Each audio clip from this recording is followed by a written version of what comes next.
सजनवा।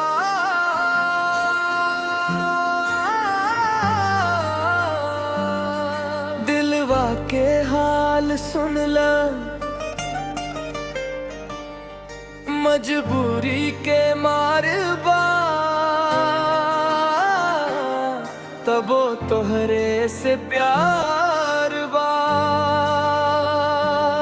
रोज रोज तोहरा याद में रोवे दिलवा हो, भिंजे अखिया रात भर आए सजनवा हो।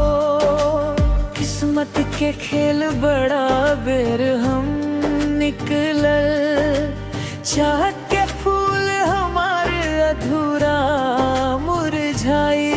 तू दूर भइलू ता मनवा टूट गइल, सपना सजावल सब छूट गइल।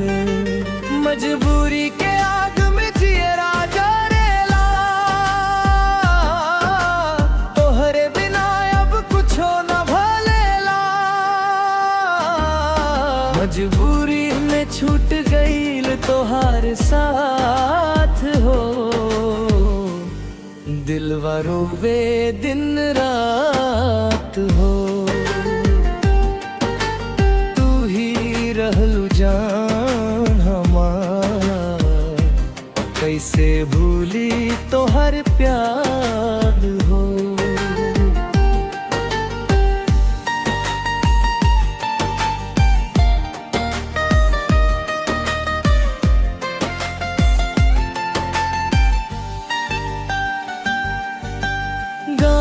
के गली में अब सुना लागेला, तोहरा बिना कुछो ना अच्छा लागेला।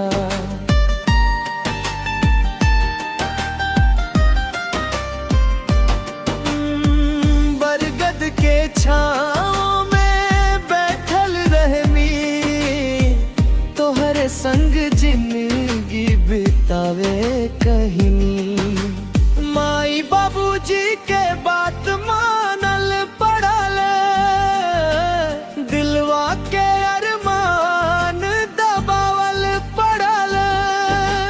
रोके से न रुकल अखियाँ के पानी, टूट गइल अधूरा प्रेम कहल।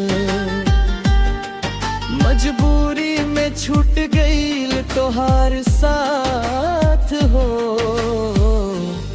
दिलवा रोवे दिन रात हो।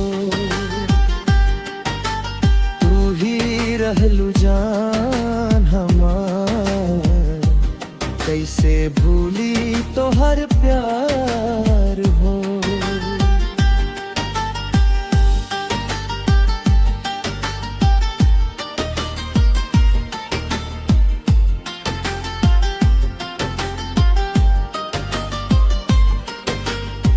चिट्ठी में लिख ले बाड़ू याद करिहा, हमरा बिना खुद के संभाल लिहा।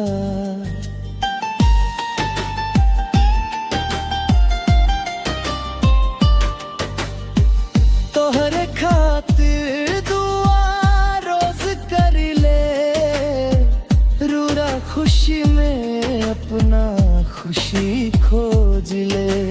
रात भर चंदा से बात कर ले, तोहरे फोटो देख के रो पड़ ले। सांस चलेला बस तोहरे नाम से, जियरा धड़केला तोहरे है सांस से। मजबूरी में छूट गइल तोहार साथ हो, दिलवा रोवे दिन रात हो। तू ही रहलू जान हमार, कैसे भूली तोहर प्यार हो। चौथा अंतरा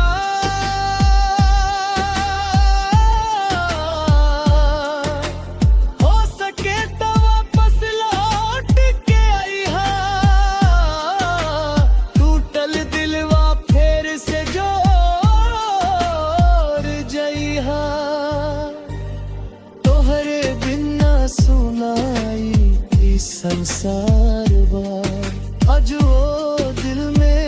बसल तो हर बार बार बार कसम खुदा के आजो चाहिए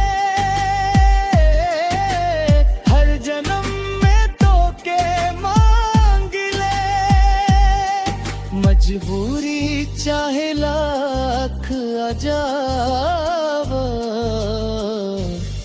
सच्चा प्यार कभी ना मिट पावो मजबूरी में छूट गईल तो हर साथ हो दिलवा रोवे दिन रात हो तोहरे खातिर जी अब हम तू ही रहलू हमार प्यार